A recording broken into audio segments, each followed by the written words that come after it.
ఇప్పుడు మీరు ఈ జిల్లాలో మీరు చూస్తే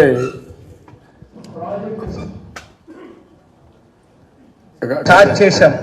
కరెక్ట్గా చంద్రబాబు కరెక్ట్గా వర్షాలు తగ్గిన వెంటనే ప్రాజెక్టు పనులు కూడా మొదలైపోయాయి. ప్రాజెక్టు 2021 జూన్ నాటికి కంప్లీట్ చేస్తాము, మీరు ఇస్తామని కూడా ఖచ్చితంగా చెప్తాము. ప్రాజెక్టు మంచి స్పీడ్లో జరుగుతూ ఉంది. ప్రాజెక్టు బాగా కూడా పనిచేస్తూ ఉంది. బాగా కూడా వర్కులు కూడా జరుగుతూ ఉన్నాయి అధ్యక్ష. అంతేకాదు అధ్యక్ష, ఈ ప్రాజెక్టు ఖరీఫ్ 2022 నాటికి నీళ్లు ఇచ్చే పరిస్థితి తీసుకొని వస్తానని కూడా ఖచ్చితంగా కూడా చెప్తా ఉన్నాను అధ్యక్ష.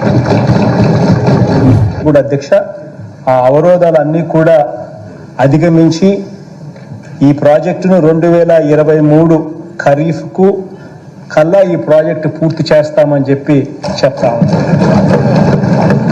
ఈ క్రెడిబిలిటీ అన్నది మనం చేసే పనుల వల్ల ఈ క్రెడిబిలిటీ అన్నది మనిషికి వస్తుంది అధ్యక్ష. ఇంతవరకు నేను చెప్తా ఉన్నా అధ్యక్ష, 18 నెలలుగా జగన్ అనే వ్యక్తి ఒక డేట్ ఇచ్చి ఆ డేట్ లో ఇవ్వకుండా పోయిన పరిస్థితి ఎప్పుడైనా వచ్చిందా అని చెప్పి నేను అడుగుతా ఉన్నాను అధ్యక్ష.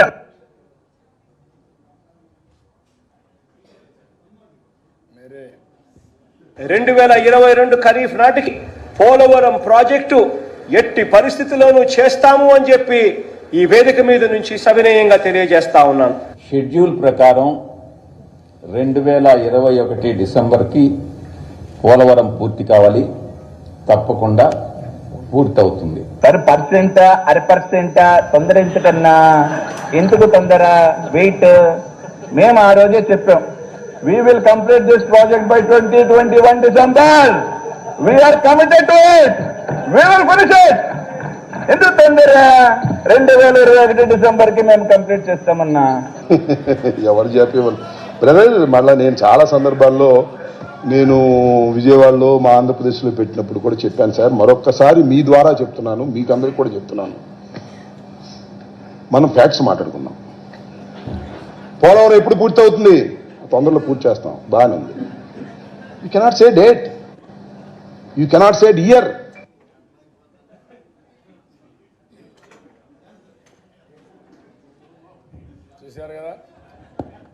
చూశారు వీళ్ళ యొక్క జోకర్స్ మాటలు. వీళ్ళని ఏమనాలి? వీళ్ళని ప్యాకెట్లో జోకర్గా వాడుకుంటాం, ఆ వారిగా వాడుకోవాలి వీళ్ళని. చాలా బాధ. ఒక సీరియస్ సబ్జెక్ట్ని నాన్ సీరియస్ సబ్జెక్ట్ చేసేశారు. ఒక లైఫ్ లైన్ని ఈరోజు లైఫ్ లైన్ నుంచి దీన్ని ఎక్కడికో వెళ్ళిపోయే పరిస్థితి, బాధాకరమైనటువంటి ఒక సారోఫుల్ పిక్చర్ అయింది. ఏదేమైనా నా ప్రయత్నం రాష్ట్రంలో ప్రజల్ని చైతన్యవంతులు చేయాలి. మళ్ళీ ఎట్టి పరిస్థితిలో పోలవరం పూర్తి చేసుకోవాలి. ఈ 2 జిల్లాల్లో ఒక్క ఎకరా కూడా మిగలకుండా నీరిచ్చే బాధ్యత ఉండాలి. మిగిలిన జలాలు రాష్ట్రాంతా కూడా ఇచ్చి కరువు ప్రాంతాలను ఆదుకోవాలని ఏకైక సంకల్పం.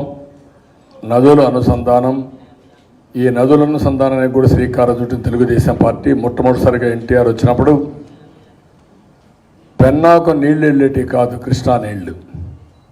ఆ రోజు ఎన్టీ రామారావు గారు ఆలోచించి బచావత్ అవార్డులో కృష్ణాలో మిగులు జలాలు వాడుకునే హక్కు ఆంధ్రప్రదేశ్కు ఉందని మొట్టమొదటిసారిగా తెలుగు గంగ ఎస్ఎల్బిసి 2 తీసుకొచ్చాడు.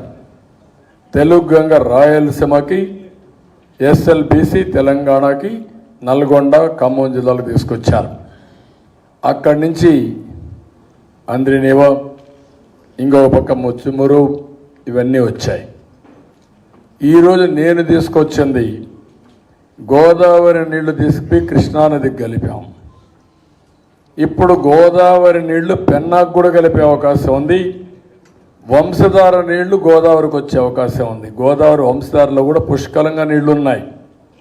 మన తర్వాత సముద్రంలోకే పోతాయి. ఒరిస్సా గవర్నమెంట్కి నష్టం లేదు. వాళ్ళ భూమి మీద వర్షాలు వస్తే కడాన సముద్రంలోకి పోయేది ఆంధ్రప్రదేశ్ ద్వారానే వెళ్తుంది. ఆ నీళ్లు మనం ఉపయోగించుకుని హక్కుంటుంది. అవన్నీ కూడా కింది వరకు తీసుకురావచ్చు.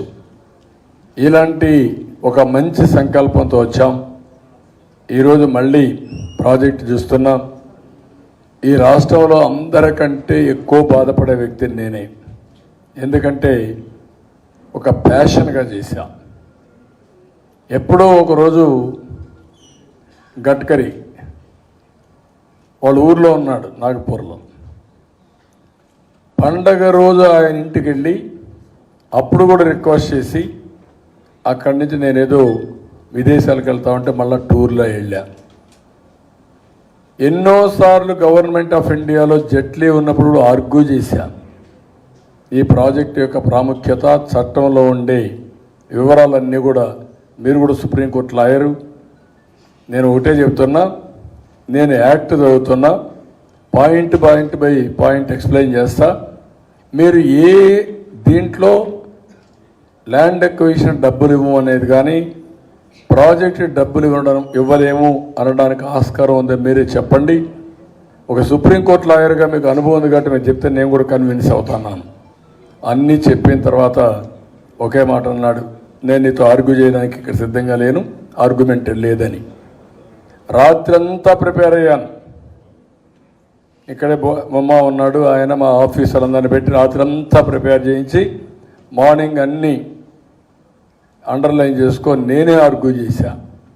అట్లా ఆ ప్రాజెక్ట్ని తీసుకొచ్చాం. ఆ ప్రాజెక్ట్ ఈరోజు ఈ మారిగా అయిందంటే బాధ, ఆవేదన ఉన్నాయి. అదే సమయంలో ఎంత బాధ ఉన్నా ఒక హోప్ని కానీ పోగొట్టుకుంటే చాలా సమస్య వస్తుంది. కానీ ఎట్టి పరిస్థితుల్లో సాధించాలి. ఇది తెలుగు జాతి స్వప్నం, కళ. ఆ కళ మళ్ళా సాకారం కావాలి. అది కావాలంటే రాష్ట్ర ప్రజల్లో కూడా మార్పు రావాలి. రాకపోతే చాలా సమస్యలు. ఆంధ్రప్రదేశ్ అనేది అన్నపూర్ణ.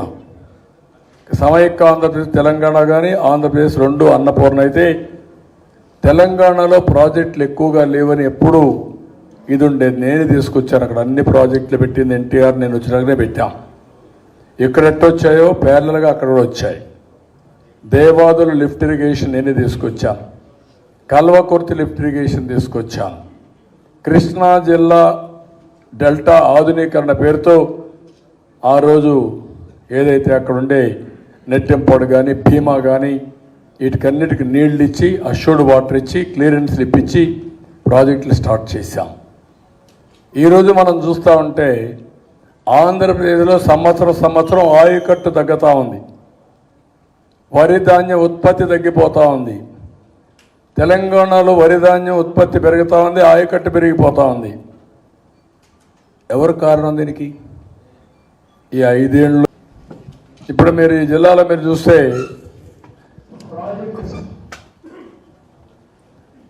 స్టార్ట్ చేశాం. కరెక్ట్గా చంద్రబాబు కరెక్ట్గా వర్షాలు తగ్గిన వెంటనే ప్రాజెక్టు పనులు కూడా మొదలైపోయాయి. ప్రాజెక్టు 2021 జూన్ నాటికి కంప్లీట్ చేస్తాము, వీళ్ళు ఇస్తామని కూడా ఖచ్చితంగా చెప్తాము. ప్రాజెక్టు మంచి స్పీడ్లో జరుగుతూ ఉంది. ప్రాజెక్టు బాగా కూడా పనిచేస్తూ ఉంది. బాగా కూడా వర్కులు కూడా జరుగుతూ ఉన్నాయి అధ్యక్ష. అంతేకాదు అధ్యక్ష, ఈ ప్రాజెక్టు ఖరీఫ్ 2022 నాటికి నీళ్ళు ఇచ్చే పరిస్థితి తీసుకొని వస్తానని కూడా ఖచ్చితంగా కూడా చెప్తా ఉన్నాను అధ్యక్ష. అధ్యక్ష, ఆ అవరోధాలన్నీ కూడా అధిగమించి ఈ ప్రాజెక్టును 2023 ఖరీఫ్కు కల్లా ఈ ప్రాజెక్టు పూర్తి చేస్తామని చెప్పి చెప్తా ఉన్నాను. ఈ క్రెడిబిలిటీ అన్నది మనం చేసే పనుల వల్ల, ఈ క్రెడిబిలిటీ అన్నది మనిషికి వస్తుంది అధ్యక్ష. ఇంతవరకు నేను చెప్తా ఉన్నా అధ్యక్ష, 18 నెలలుగా జగన్ అనే వ్యక్తి ఒక డేట్ ఇచ్చి ఆ డేట్ లో ఇవ్వకుండా పోయిన పరిస్థితి ఎప్పుడైనా వచ్చిందా అని చెప్పి నేను అడుగుతా ఉన్నాను అధ్యక్ష.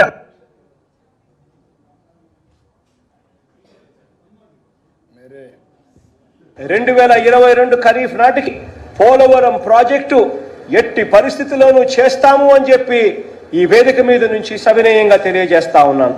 షెడ్యూల్ ప్రకారం 2021 డిసెంబర్కి పోలవరం పూర్తి కావాలి. తప్పకుండా పూర్తవుతుంది. పర్సెంట్ అర పర్సెంట్ తొందరించకన్నా ఎందుకు తొందర వెయిట్? మేము ఆ రోజే చెప్పాం, we will complete this project by 2021 December. We are committed to it. We will finish it. ఎందుకు తొందర? 2021 డిసెంబర్కి మేము కంప్లీట్ చేస్తామన్నా.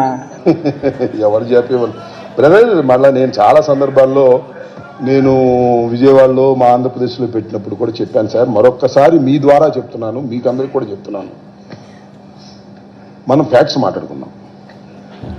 పోలవరం ఎప్పుడు పూర్తవుతుంది? తొందరలో పూర్తి చేస్తాం, బాగానే ఉంది. You cannot say date, you cannot say year.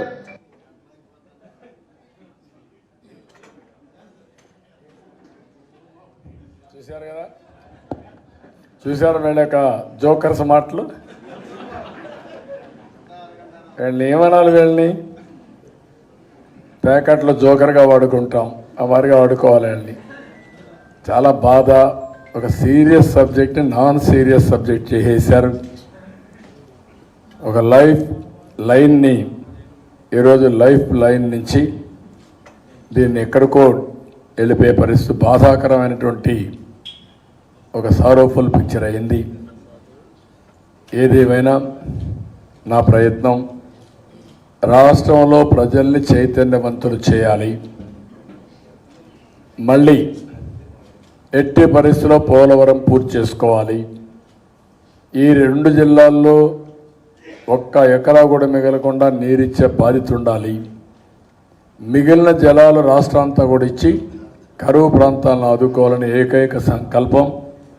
నదుల అనుసంధానం, ఈ నదుల అనుసంధానానికి కూడా శ్రీకారం చుట్టిన తెలుగుదేశం పార్టీ. మొట్టమొదటిసారిగా ఎన్టీఆర్ వచ్చినప్పుడు పెన్నాకు నీళ్లు వెళ్ళేటి కాదు, కృష్ణా నీళ్లు. ఆ రోజు ఎన్టీ రామారావు గారు ఆలోచించి బచావత్ అవార్డులో కృష్ణాలో మిగులు జలాలు వాడుకునే హక్కు ఆంధ్రప్రదేశ్కు ఉందని మొట్టమొదటిసారిగా తెలుగు గంగ ఎస్ఎల్బిసి 2 తీసుకొచ్చాడు. తెలుగు గంగ రాయలసీమకి, ఎస్ఎల్బిసి తెలంగాణకి, నల్గొండ ఖమ్మం జిల్లాలకు తీసుకొచ్చారు. అక్కడి నుంచి అంద్రినివ, ఇంకో పక్క ముచ్చుమురు, ఇవన్నీ వచ్చాయి. ఈరోజు నేను తీసుకొచ్చింది గోదావరి నీళ్లు తీసుకుపోయి కృష్ణానదికి కలిపాం. ఇప్పుడు గోదావరి నీళ్లు పెన్నాకు కూడా కలిపే అవకాశం ఉంది. వంశధార నీళ్లు గోదావరికి వచ్చే అవకాశం ఉంది. గోదావరి వంశధారలో కూడా పుష్కలంగా నీళ్లు ఉన్నాయి. మన తర్వాత సముద్రంలోకే పోతాయి. ఒరిస్సా గవర్నమెంట్కి నష్టం లేదు. వాళ్ళ భూమి మీద వర్షాలు వస్తే కడాన సముద్రంలోకి పోయేది ఆంధ్రప్రదేశ్ ద్వారానే వెళ్తుంది. ఆ నీళ్లు మనం ఉపయోగించుకునే హక్కు ఉంటుంది. అవన్నీ కూడా కింది వరకు తీసుకురావచ్చు. ఇలాంటి ఒక మంచి సంకల్పంతో వచ్చాం. ఈరోజు మళ్ళీ ప్రాజెక్టు చూస్తున్నాం. ఈ రాష్ట్రంలో అందరికంటే ఎక్కువ బాధపడే వ్యక్తిని నేనే. ఎందుకంటే ఒక ప్యాషన్గా చేశా. ఎప్పుడో ఒకరోజు గడ్కరీ వాళ్ళ ఊర్లో ఉన్నాడు, నాగపూర్లో. పండగ రోజు ఆయన ఇంటికి వెళ్ళి అప్పుడు కూడా రిక్వెస్ట్ చేసి అక్కడి నుంచి నేనేదో విదేశాలకు వెళ్తా ఉంటే మళ్ళీ టూర్లో వెళ్ళా. ఎన్నోసార్లు గవర్నమెంట్ ఆఫ్ ఇండియాలో జైట్లీ ఉన్నప్పుడు ఆర్గ్యూ చేశాను. ఈ ప్రాజెక్టు యొక్క ప్రాముఖ్యత, చట్టంలో ఉండే వివరాలన్నీ కూడా, మీరు కూడా సుప్రీంకోర్టు లాయరు, నేను ఒకటే చెప్తున్నా, నేను యాక్ట్ చదువుతున్నా, పాయింట్ బై పాయింట్ ఎక్స్ప్లెయిన్ చేస్తా. మీరు ఏ దీంట్లో ల్యాండ్ ఎక్విజిషన్ డబ్బులు ఇవ్వము అనేది కానీ, ప్రాజెక్టు డబ్బులు ఇవ్వలేము అనడానికి ఆస్కారం ఉందని మీరే చెప్పండి. ఒక సుప్రీంకోర్టు లాయర్గా మీకు అనుభవం ఉంది కాబట్టి మీరు చెప్తే నేను కూడా కన్విన్స్ అవుతున్నాను. అన్నీ చెప్పిన తర్వాత ఒకే మాట అన్నాడు, నేను నీతో ఆర్గ్యూ చేయడానికి ఇక్కడ సిద్ధంగా లేను, ఆర్గ్యుమెంట్ లేదని. రాత్రంతా ప్రిపేర్ అయ్యాను. ఇక్కడే బొమ్మ ఉన్నాడు ఆయన, మా ఆఫీసర్లందరినీ పెట్టి రాత్రంతా ప్రిపేర్ చేయించి మార్నింగ్ అన్నీ అండర్లైన్ చేసుకొని నేనే ఆర్గ్యూ చేశా. అట్లా ఆ ప్రాజెక్ట్ని తీసుకొచ్చాం. ఆ ప్రాజెక్ట్ ఈరోజు ఈ మార్గం ఏంటంటే బాధ, ఆవేదన ఉన్నాయి. అదే సమయంలో ఎంత బాధ ఉన్నా ఒక హోప్ని కానీ పోగొట్టుకుంటే చాలా సమస్య వస్తుంది. కానీ ఎట్టి పరిస్థితుల్లో సాధించాలి. ఇది తెలుగు జాతి స్వప్నం, కళ. ఆ కళ మళ్ళా సాకారం కావాలి. అది కావాలంటే రాష్ట్ర ప్రజల్లో కూడా మార్పు రావాలి. రాకపోతే చాలా సమస్యలు. ఆంధ్రప్రదేశ్ అనేది అన్నపూర్ణ. సమైక్య ఆంధ్రప్రదేశ్ తెలంగాణ కానీ ఆంధ్రప్రదేశ్ రెండు అన్నపూర్ణ అయితే తెలంగాణలో ప్రాజెక్టులు ఎక్కువగా లేవని ఎప్పుడూ ఇది ఉండేది. నేనే తీసుకొచ్చాను. అక్కడ అన్ని ప్రాజెక్టులు పెట్టింది ఎన్టీఆర్, నేను వచ్చినాకనే పెట్టాం. ఇక్కడ ఎట్టొచ్చాయో ప్యారలల్గా అక్కడ కూడా వచ్చాయి. దేవాదులు లిఫ్ట్ ఇరిగేషన్ నేనే తీసుకొచ్చాను. కల్వకుర్తి లిఫ్ట్ ఇరిగేషన్ తీసుకొచ్చాను. కృష్ణా జిల్లా డెల్టా ఆధునీకరణ పేరుతో ఆ రోజు ఏదైతే అక్కడ ఉండే నెట్టెంపాడు కానీ భీమా కానీ వీటికన్నిటికి నీళ్లు ఇచ్చి అష్యూర్డ్ వాటర్ ఇచ్చి క్లియరెన్స్లు ఇప్పించి ప్రాజెక్టులు స్టార్ట్ చేశాం. ఈరోజు మనం చూస్తూ ఉంటే ఆంధ్రప్రదేశ్లో సంవత్సరం ఆయుకట్టు తగ్గుతూ ఉంది. వరి ధాన్యం ఉత్పత్తి తగ్గిపోతూ ఉంది. తెలంగాణలో వరి ధాన్యం ఉత్పత్తి పెరుగుతూ ఉంది, ఆయకట్టు పెరిగిపోతూ ఉంది. ఎవరు కారణం దీనికి? ఈ 5 ఏళ్ళలో ఇంత వ్యత్యాసం వచ్చే పరిస్థితి వచ్చింది.